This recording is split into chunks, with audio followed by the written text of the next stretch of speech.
cargo bulb is an essential piece of kit in order to make some stunts even possible. But I'm getting a little ahead of myself here, so let's just talk about the helicopters themselves first.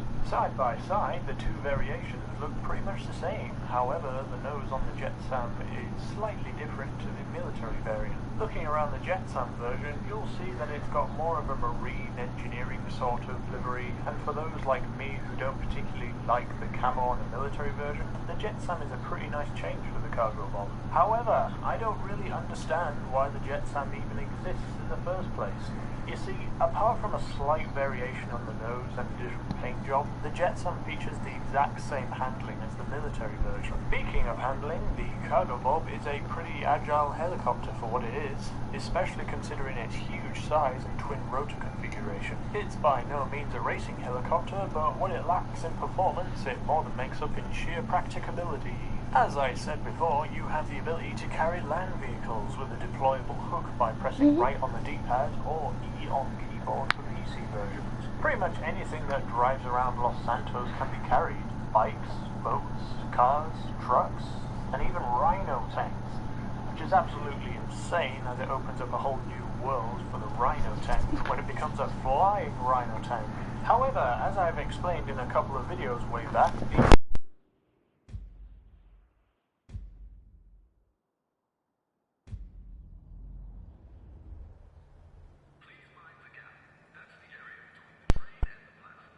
the cargo bulb can only lift ground vehicles. Things such as planes and other helicopters can't be picked up. Rhino tank.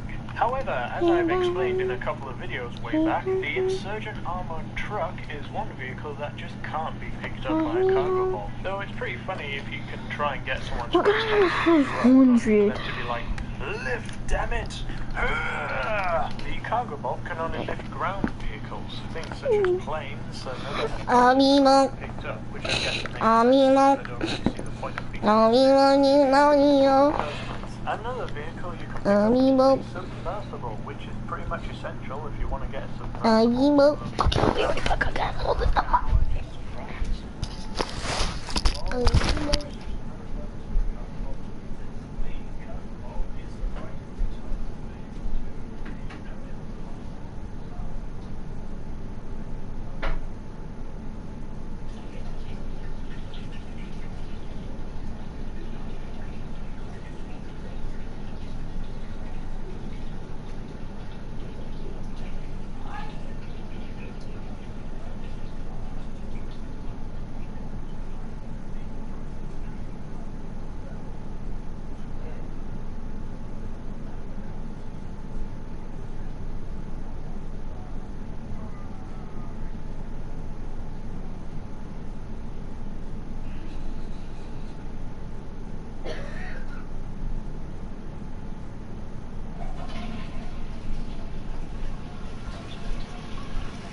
Okay, me back.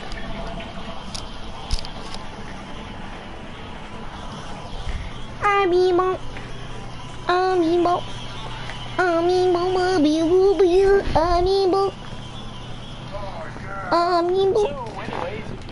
Amiibo. Amiibo. Ratsu. Not to mention that some contact jobs require the use of a cargo bulb. And back in the day, you couldn't buy one of these things, so it meant players having to constantly travel up and down the airport helipads in hopes of one spawning.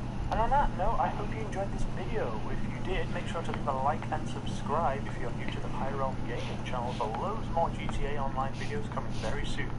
See you. Alrighty.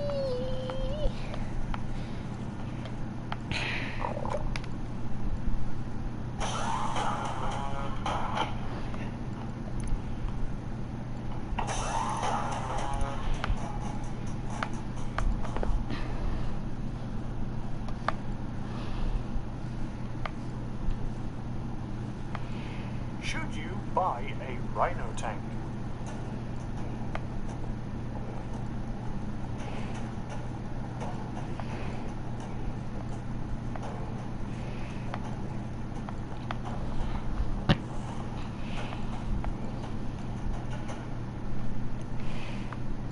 The Rhino tank, the ultimate ultimate definition of noob when it comes to players who are desperate to kill that one player who they just can't kill. This is quite a tricky vehicle to make a review of just because of the nature of it. Well, let's just dive right in, shall we? The Rhino Tank, a vehicle which has been in pretty much every single GTA game to date. With a modern look, the Rhino Tank is the vehicle of choice if you are wanting to create a warfare battle scene in a movie that you may be making. And at the price of just $1.5 million, it's not an asset that's going to massively break your bank account. But that's pretty much all I can think that I can use the Rhino Tank for. It's not packing much else. You see, although it appears to be able to carry more than just one person, the machine gun perched on top the Rhino Tank is 100% fake. In fact, I don't think Rockstar ever gave the Rhino Tank a second look when they made it for the game. If you take a close look at the machine gun itself, you'll see that it is composed of some of the worst detailing I've ever seen in a AAA title in recent years. Look at it. It's something I'd expect to see in a PlayStation 2 game. But no, this game is running max graphics, all detailed to max, and this gun looks terrible.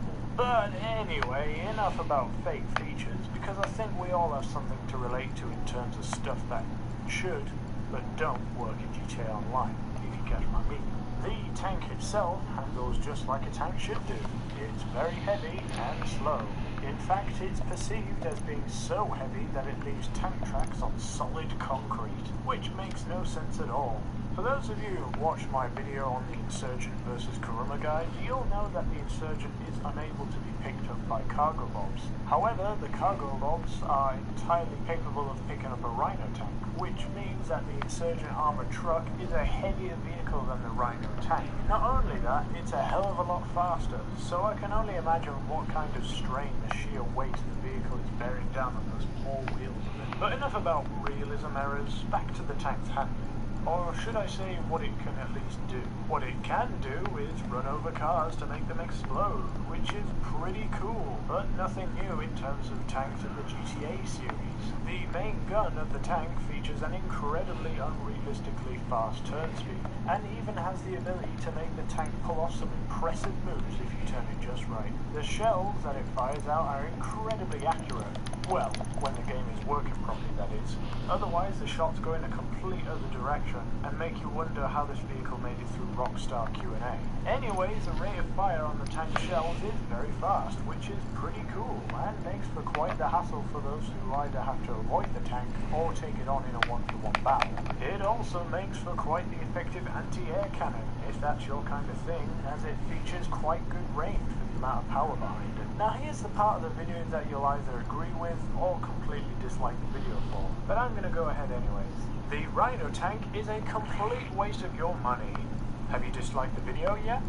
No? Alright then. The tank, although it is a fearsome beast on the offensive scale, its defensive capabilities are completely pathetic. Look how many rockets it takes to load the tank. Just 4, which is total garbage considering the amount of rockets an Insurgent can take and still keep driving along. Another thing with the tank is it's not actually bulletproof. It may look it, but small arms fire can actually do damage to the tank, which is bad news if you're in a constant police chase, and you will have a lot of cops chasing you around when you're using this thing. The moment you fire off a shot of the cannon, the fuzz is going to be all over your ass, and because the tank is slow as hell, there's no escaping them without the use of either Lester, which is only going to cost you money and only be a temporary solution, or hiding. Not only the police are going to be all over your ass, but other players are also going to be all over you as well. Because when you're in a tank, you have a huge icon showing where you are at all times, which makes players either go, oh shit, walk for your lives, slow imminent death is coming, or they'll just grab any old aircraft and blow you the hell up. Did I mention how weak this thing is against aircraft? A Hydra or or they'll just grab any old plane and either go, oh shit, walk for your... Because when you're in a tank, you have a huge icon showing where you are at all times, which makes players either go, oh shit, walk for your lives, slow imminent death is coming, or they'll just grab any old aircraft and blow you the hell up. Did I mention how weak this thing is against aircraft? A Hydra or Savage will instantly blow up this tank with their explosive machine guns. And it just makes me wonder, did Rockstar have this thing balanced when they made it? Or at least balance it in an update? Before this video gets too long, I'll just summarize. The Rhino tank. Poor armor and poor speed makes you just a target for other players in the server, because although you have a very accurate cannon which has a great fire rate, you're just going to end up getting blown up either by the police or a semi-skilled aircraft pilot, or even just a bunch of dudes in insurgent armed with grenades and sticky bombs. And I hope you enjoyed this video. If you were thinking of buying a Rhino tank and my video made you go, oh shit, this thing sucks, make sure to leave a like and subscribe if you're new to Pyro Gaming channel. And I will...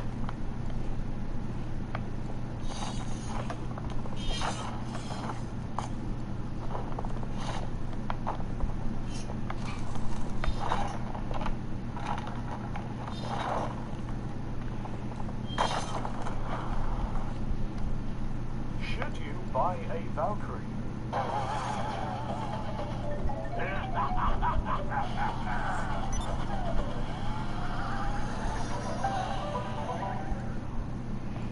The Valkyrie. Often the left out aircraft of the bunch when it comes to comparison videos around the web. But today, the Valkyrie is getting a video all to itself in an attempt to answer the burning question, should you buy a Valkyrie? Well, let's take a look at it first. Before we begin, I'd like to thank KDAU33 for helping out in the shooting of this episode. Real appreciated, dude.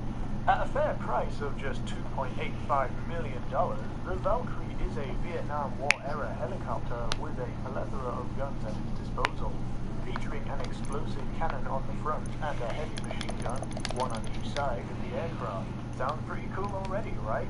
Well, unfortunately, as the sole pilot of the Valkyrie, you can't actually use these weapons. The pilot can only control the aircraft itself, while up to 3 friends as passengers take charge of the weapon systems. So in effect, this aircraft is pretty much useless unless you have at least one friend to accompany you in battle. But enough about the weapons for now. Allow me to talk about the aircraft itself in terms of handling. The Valkyrie, for an aircraft with all its munitions on board, handles very nicely indeed. Easily capable of swiftly flying through skyscrapers and forests, it's got pretty good acceleration and top speed. Basically, all I can say about the handling is, it's pretty good. Definitely an easy enough helicopter to pilot. A lot easier than the Savage, but obviously not as good as, say, a Buzzard. Back to the weapons. The cannon on the front, which is accessed by the passenger in the cockpit by pressing the action button, takes form of a first-person perspective and can freely look around irrelative of the helicopter's current heading to a certain extent. While the helicopter isn't in the air, you can easily see the maximum look angle of the cannon's camera, which has a 180-degree angle of turn on it, and while it's flying, you can look vertically downwards, which for a cannon like this makes it incredibly useful for attacking targets that might be trying to evade you.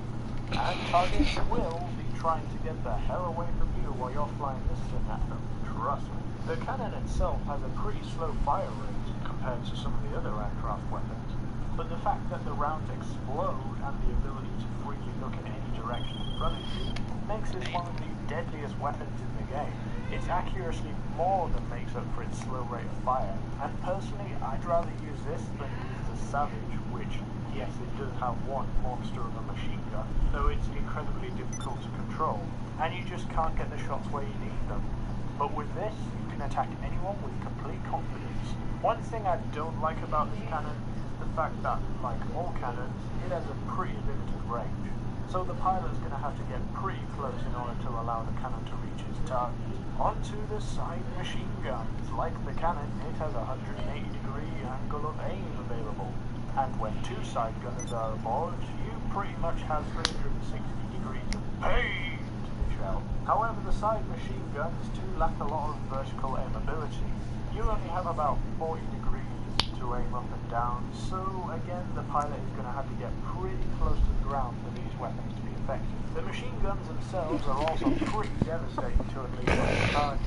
They dish out a lot of damage in quick succession. However, the rounds don't explode, so don't expect to be blowing up any Coronas, or in that case, insurgents and Rhino tanks. These machine guns are more Why did Landon stop playing with you? Because he said he had to get off.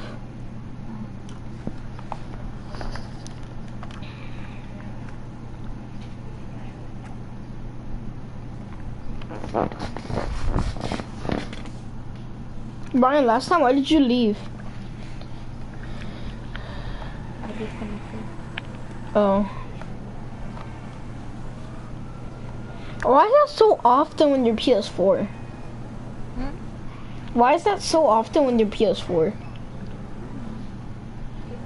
Have you noticed?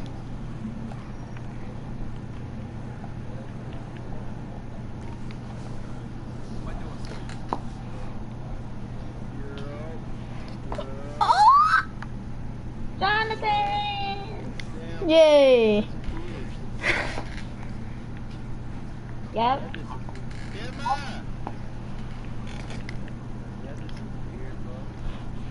What do you mean?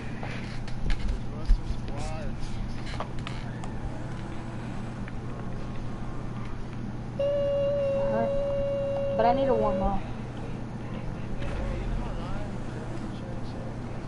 It's actually not stressful anymore. For me, it's not anymore. Yeah.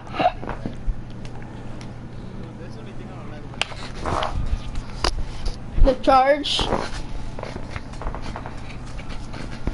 Charge not gonna do. What do you mean? Same.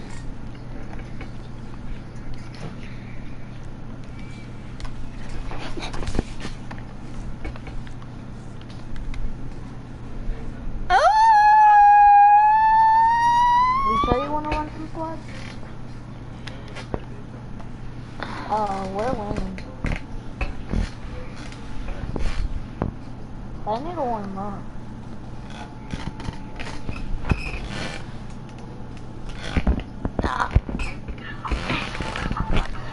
Help me!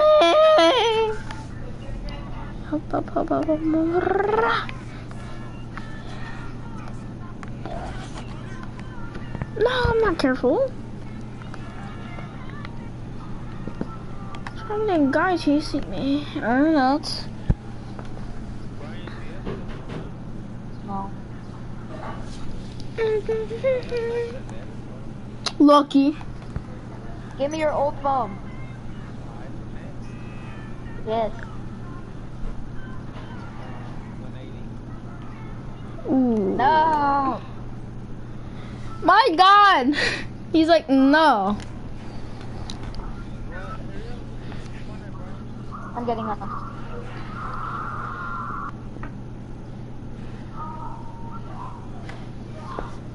Ethan, you gonna keep on playing GTA? If you guys want me to come, I can. I mean, if you want. Maybe. Let me sell some of my cars first. I don't want to some of these cars. Some of these cars are stupid.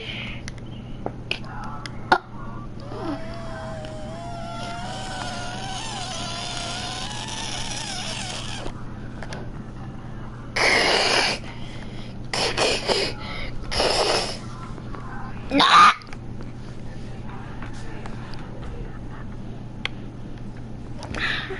Is Ricardito better?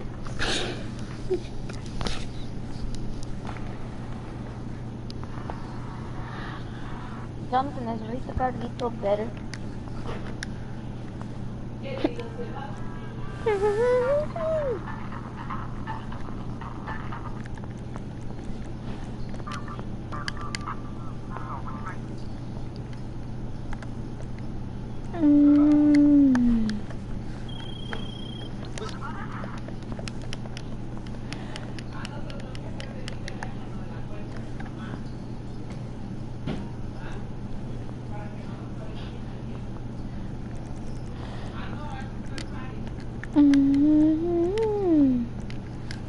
I'm getting on soda.